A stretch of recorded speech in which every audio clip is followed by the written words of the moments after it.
반갑습니다. 성도 여러분, 한가람 아침 묵상에 오신 여러분들 환영합니다.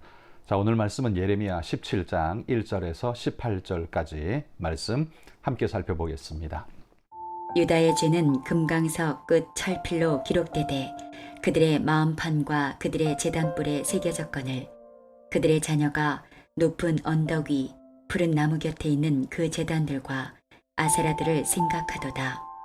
들에 있는 나의 산아, 내 온 영토의 죄로 말미암아 내가 내 재산과 내 모든 보물과 산당들로 누략을 당하게 하리니 내가 내게 준 내 기업에서 내 손을 뗄 것이며 또 내가 너로 하여금 너의 알지 못하는 땅에서 내 원수를 섬기게 하리니 이는 너희가 내 노를 맹렬하게 하여 영원히 타는 불을 일으켰음이라. 여호와께서 이와 같이 말씀하시니라.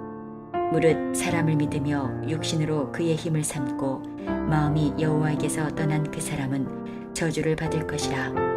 그는 사막의 떨기나무 같아서 좋은 일이 오는 것을 보지 못하고 광야 간주한 곳 건건한 땅 사람이 살지 않는 땅에 살리라. 그러나 무릇 여호와를 의지하며 여호와를 의뢰하는 그 사람은 복을 받을 것이라. 그는 물가에 심어진 나무가 그 뿌리를 강변에 뻗치고 더위가 올지라도 두려워하지 아니하며 그 잎이 청청하며 가무는 해에도 걱정이 없고 결실이 그치지 아니함 같으리라. 만물보다 거짓되고 심히 부패한 것은 마음이라. 누가 능히 이를 알리오마는 나 여호와는 심장을 살피며 폐부를 시험하고 각각 그의 행위와 그의 행실대로 보응하나니 불의로 치부하는 자는 자고새가 낳지 아니한 알을 품은 같아서 그의 중년에 그것이 떠나겠고 마침내 어리석은 자가 되리라. 영화로우신 보좌여 시작부터 높이 계시며 우리의 성소이시며 이스라엘의 소망이신 여호와여 무릇 주를 버리는 자는 다 수치를 당할 것이라. 무릇 여호와를 떠나는 자는 흙에 기록이 되어리니 이는 생수의 근원이신 여호와를 버림이니이다. 여호와여 주는 나의 찬송이시오니 나를 고치소서. 그리하시면 내가 낫겠나이다. 나를 구원하소서. 그리하시면 내가 구원을 얻으리이다. 보라, 그들이 내게 이르기를 여호와의 말씀이 어디 있느냐 이제 임하게 할지어다 하나이다. 나는 목자의 직분에서 물러가지 아니하고 주를 따라 싸우며 재앙의 날도 내가 원하지 아니하였음을 주께서 아시는 바라. 내 입술에서 나온 것이 주의 목전에 있나이다. 주는 내게 두려움이 되지 마옵소서. 재앙의 날에 주는 나의 피난처시니이다.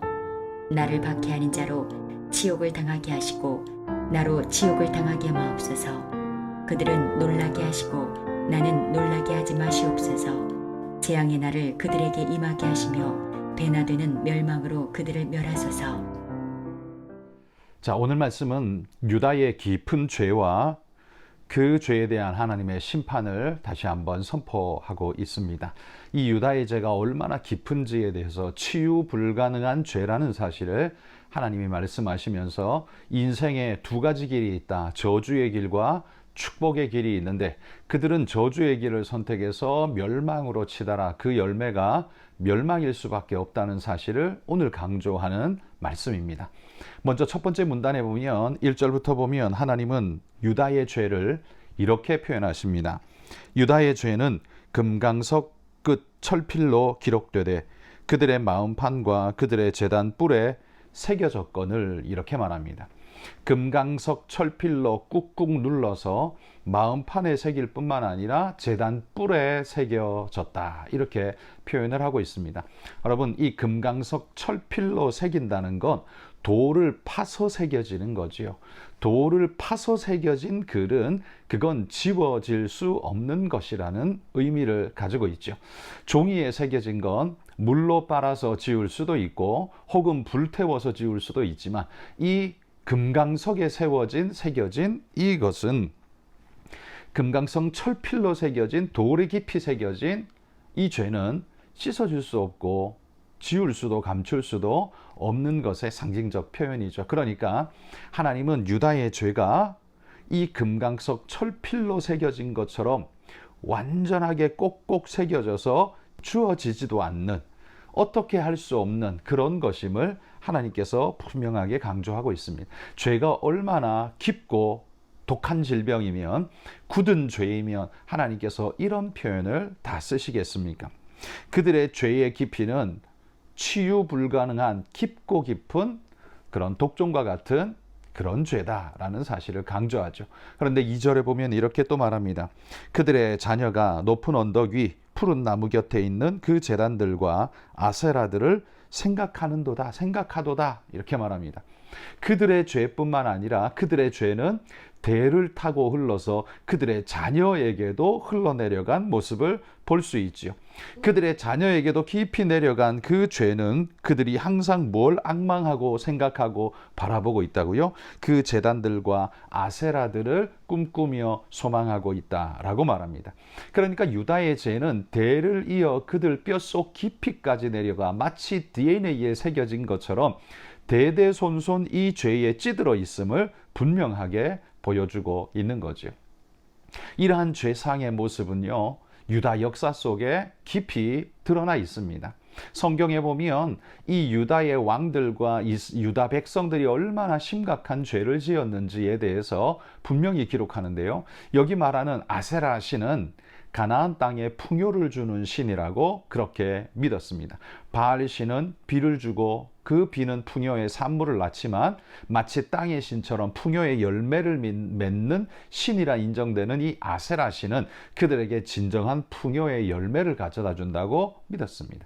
그러다 보니 그들은 음란하게 이 아세라 신을 섬겼는데요. 그 대표자가 바로 히스기야의 아들이었던 므낫세 왕이었습니다. 이 므낫세 왕은 이 아세라 신을 섬기되 그냥 저기 신전에 찾아가서 섬기는 정도가 아니라요, 아세라 신상을, 아세라의 목상을 여호와의 성전에다가 세워놓고 거기에서 섬길 만큼 그런 혹독한, 아주 독한 우상 숭배자였다는 거죠.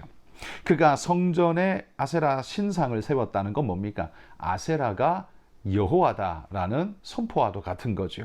모든 백성들이 종교적으로 전통적으로 여호와의 성전에 올라가서 예배하는 게 아주 몸에 새겨진 그런 신앙의 기초인데, 거기에 아세라 신상을 세움으로써 우리가 그렇게 예배하고 갈망했던 그 신은 바로 아세라 신이다 라고 고백하는 것과 같아지는 겁니다. 이 므낫세는 왕으로서 유다 백성을 바른 길로 인도해야 할 책임이 있었지만 오히려 악한 길로 오도하는 대표자가 되어서 유다가 극악한 죄악에 빠져들게 만드는 원흉이 되었습니다. 이 므낫세가 잠시 뉘우쳐서 이 신상을 바깥으로 다른 데로 던져버린 그런 기록도 있기는 하지만, 요시야가 왕이 되었을 때 이 아세라 신상을 기드론 시냇가의 골짜기에 가져가서 그 골짜기에서 불태웠다라는 말로 봐서는 그 신상은 다시 세워졌고 다시 유다인들을 마음을 빼앗는 존재가 되었다라는 걸 알 수 있습니다. 그런데 안타깝게도요, 이 요시야가 종교개혁을 일으켰지만 이 종교개혁은 요시야가 죽고 난 다음 다시 원상복귀, 죄악으로 돌아가 버립니다. 유다 백성들은 아세라 신상을 다시 세우고 그 신상을 섬기며 그 죄성에 깊이 빠져버리는 모습을 볼 수 있습니다. 마치 안타깝게도 요시야의 종교개혁은 임시방편 같은 모습밖에는 더 이상 보이지 못했습니다. 그들의 회복과 여러 모양의 몸부림을 했지만 그것이 뿌리 내리지 못하고 이어가지 못하고 유다의 악한 우상 숭배와 죄성이 얼마나 깊이 뿌리 내려 있던지 그들의 죄성을 감당할 길이 없었다는 거지요. 그래서 다시 반역하고 반복하는 그들의 죄들은 치유 불가능한 깊이 뿌리 내린 종기와 같이 그들의 암같이 그들을 집어삼키고 말았다라는 거죠. 이 죄상을 하나님께서 지금 1절에서 4절 첫 번째 문단에서 그들에게 고발하고 있는 겁니다. 그에 대한 하나님의 심판은 뭡니까? 3절 끝에 보시면 그들이 노략을 당하게 될 것이다 라고 말합니다. 그들의 보물, 그들의 산당, 그들의 재산, 너희의 모든 것이 노략을 당할 것이다. 노략, 고대 사회 노략질은 누구에게 당합니까? 도둑에게 당하는 정도가 아니라요, 이건 개인은 도둑에게 당하지만 국가적으로 당하는 노략질은 오직 침탈한 공격자들, 외국의 침략자들에 의해서 당하는 거죠. 그러니까 그들이 침략을 당해서 모든 것을 빼앗겨 버릴 거라는 겁니다. 자기들을 지켜주던 안전과 질서와 모든 것들은 다 망가지고 없어지고 오직 침략한 그들의 법이 그들을 집어삼키는, 그래서 그들은 빼앗겨도 아무도 보호해 줄 수 없고 지탱해 주지 못하는 그런 존재가 되어버립니다. 또한 4절 끝에 중간에는 이렇게 말하죠. 너의 알지 못하는 땅에서 내 원수를 섬기게 될 것이다. 이렇게 표현합니다. 네가 알지 못하는 땅에서 원수를 섬긴다. 이건 뭡니까? 포로로 끌려가서 다른 나라의 포로 생활을 하게 될 것에 대한 예고를 주님이 하고 계신 거죠. 그들은 침탈당해 자기 땅 안에서는 다 뺏기고 뿐만 아니라 그 땅에 살 수도 없어서 그 땅에서 포로로 끌려가서 그 포로 생활에서 그들을 섬기는 치욕까지도 당하게 될 것이다. 이것이 우상숭배에 찌들고 찌들어서 금강석 철필로 새겨진 듯 죄악이 그 뿌리 깊이 내려진 존재들에 대한 하나님의 심판의 경고입니다. 그런데 하나님은 그에 이어서 5절부터 이렇게 말씀하죠. 누가 저주의 인생이고 누가 축복의 인생인가? 저주의 길이 무엇이고 축복의 길이 무엇인가를 우리에게 소개합니다. 저주의 길은 뭡니까? 5절에 보면 무릇 사람을 믿으며 육신으로 그의 힘을 삼고 마음이 여호와에게서 떠난 사람은 저주를 받을 것이다 라고 말합니다. 여기 사람을 믿으며, 이 말은 뭡니까? 하나님을 믿지 않고 하나님을 신뢰하지 않고 사람에게 기대어서 사람이 자기의 구원자라고 의지하고 믿는 걸 말합니다. 그러니까 그냥 좋은 의미에서 사람을 신뢰한다 정도가 아니라 신적 신뢰, 그것에 의탁하고 의지하고 하나님 자리에 사람을 세우는 그런 걸 이야기하죠.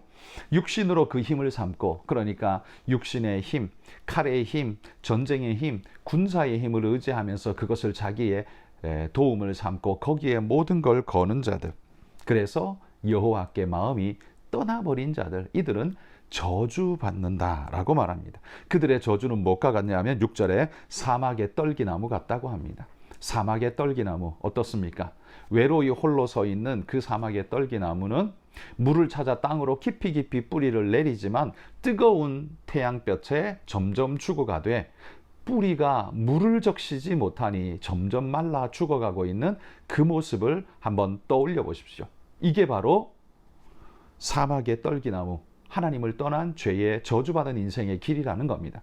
그들은 몸부림합니다. 뿌리를 깊이 깊이 내리며 물을 찾기 위해 애를 씁니다. 모든 수단과 방법을 다 동원해서 살기 위해 발버둥을 치지만 결국은 어떻게 해요? 말라 죽어가는 그들의 모습, 이게 바로 저주받은 자의 모습이라는 겁니다. 여러분, 우리가 하나님의 저주라고 말할 때 갑자기 무슨 없던 질병이 뻥 하고 생기고 갑자기 사고가 터지고 하늘에서 뭔가가 내려서 그를 죽이는, 여러분 이런 걸 상상하게 되지만 하나님은 그렇게 하실 수 있지만, 여러분 보십시오. 우리 세대의 저주에 받은 자의 모습을 보십시오. 그건요, 자연스럽게 임하는 죄의 결과입니다. 죄는 저주를 불러올 수밖에 없고, 그 저주는 우리가 생각하는 주술적 저주라기보다는 결국 멸망에 떨어지는 그의 현실이 저주로 나타날 수밖에 없는 거죠. 갖은 방법과 모든 걸 통해 돈을 끌어모으고 사람을 짓밟고 자신을 높이고 행하는 모든 자들이 결국에 얻게 되는 게 뭡니까? 그게 저주라는 겁니다. 그건 결국 사망의 길이고, 사막에 피어난 가시떨기나무처럼 외롭게 서 있지만 결국 말라 죽을 수밖에 없는 그의 운명을 보여주는, 이게 저주받은 인생입니다. 하나님을 떠난 인생은 그럴 수밖에 없다는 거죠. 그러나 하나님을 신뢰하고 의지하는 자는 어떻습니까? 7절에 말하는 여호와를 의지하며 여호와를 의뢰하는 사람은 복을 받을 것이라고 말합니다. 그래서 그는 물가에 심기운 나무처럼 그 뿌리가 강변에 충분히 적시고 물을 빨아먹음으로써 풍성한 열매를 맺는 존재라고 말하고 있습니다. 여러분, 저주와 축복의 갈림길에 누가 있습니까? 우리 하나님이 계십니다. 어리석은 자는 하나님이 아닌 자기 능력을 신뢰하고 사람을 신뢰하며 자기 방법으로 뭔가를 할 수 있다고 착각을 하고 사막 한가운데 우두커니 서 있는 존재처럼 보이지만, 그러나 그는 안타깝게도 많은 수고와 노력으로 뿌리를 내리고 또 내려 물을 찾지만 진정한 물을 만날 수 없는, 말라 죽을 수밖에 없는 존재, 이게 저주받은 인생이 아니냐라는 겁니다. 그러나 우리는 하나님께 깊이 뿌리 내리고 주님의 은혜의 생수를 받아 먹으며 살아가는 풍성한 열매를 맺는 은혜의 존재가 될 거라고 말합니다. 여러분, 그 뿌리가 아무리 나가도 물을 만나지 못하면 그건 저주받은 나무입니다. 그러나 조금만 뻗어도 물에 깊이 그 뿌리를 잠그고 물을 흡수하고 있는 그 나무는 진정한 축복된 나무일 겁니다. 여러분, 우리가 아세라라는 그 허상과 거짓에 자꾸 뿌리를 내리려 하고 그것에 매이게 되고 그걸 찾게 되면 어떻게 됩니까? 거기에서는 생수가 나지 않습니다. 거기에는 생명이 나오지 않습니다. 그런데 거기에 우리가 자꾸만 우리의 뿌리를 그쪽으로 향하게 되면 결국 어떻게 됩니까? 말라 죽을 수밖에 없는 존재가 되는 겁니다. 우리가 세상에서 추구하는 많은 물질과 권력과 쾌락과 수많은 것들, 그건 아세라상과 같은 허상입니다. 거기에 목을 메고 거기에 뿌리를 내리려 하면 우리는 죽을 수밖에 없는 존재입니다. 그러나 하나님께 우리의 뿌리를 두면 여러분, 아무리 풍파가 일어도 아무리 어려움이 있어도 우리에게 하늘의 풍성한 은혜가 임하게 될 거라는 걸 기억하십시오. 뿐만 아니라 9절 10절에 말하는 것처럼 하나님은 반드시 인생에 부패하고 죄된 것을 흘려보지 않으며 심판할 거라고 말하고 있습니다. 심장과 폐부를 살피신다라고 말합니다. 아무리 숨겨도, 아무리 깊숙이 들어있어도 하나님은 그걸 다 끄집어내시며 밝혀내시는 두려운 하나님입니다. 여러분, 우리가 죄악에 이끌려서 아세라 신을 섬기는 어리석고 미련한 유다인처럼 거기 휩쓸려 결국은 수탈을 당하고 포로로 끌려가 죽음에 이르는 어리석고 미련한 자들처럼 그렇게 떨어지지 말고 하나님께 깊이 뿌리 내림으로 은혜를 덧입는 우리 믿음의 성도들이 다 되실 수 있기를 축복합니다. 여러분, 물질과 세상의 권력과 모든 것들은 빼앗아갈 누군가에게 빼앗길 수도 있고 잃어버릴 수도 있는, 그건 우리의 생명수 강이 될 수 없습니다. 오직 진정한 생명수 강이 되시는 우리 주님께 뿌리를 내리고 은혜를 받아 누리는 믿음의 승리자들이 다 되시기를 축복합니다. 같이 한번 기도하겠습니다.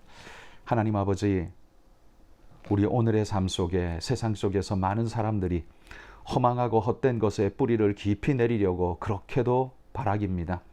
아세라 신상에 아무리 뿌리를 내려본들 거기에서는 생명수가 나지 못하는데, 하나님, 우리는 물질이라는 아세라상에, 번영과 풍요라는 아세라상에 우리를 뿌리를 두려고 그렇게도 애쓰지만 결국 사막의 가시나무 같은 하나님, 외롭고도 죽어가는 모습으로 우리가 떨어질 수밖에 없음을 기억하고, 하나님, 생명수 되시는 우리 주님께 우리의 뿌리를 두고 주님의 은혜를 받아 누리며 살아가는 믿음의 일꾼이 되도록 인도해 주옵소서. 오늘도 우리가 수고하고 애쓰는 모든 것이 허망하고 허탄한 것에 뿌리 내리려는 노력이 아니라 진정한 주님께, 생명수의 근원 되시는 주님께 뿌리 내리는 진정한 바른 길이 되도록, 바른 수고가 되도록 인도해 주옵소서. 오늘 이 하루 속에 하나님의 귀한 은혜를 기대합니다. 옳고 바른 길, 축복의 길을 걸어가는 우리 성도들이 되도록 인도해 주옵소서. 예수님 이름으로 기도합니다. 아멘.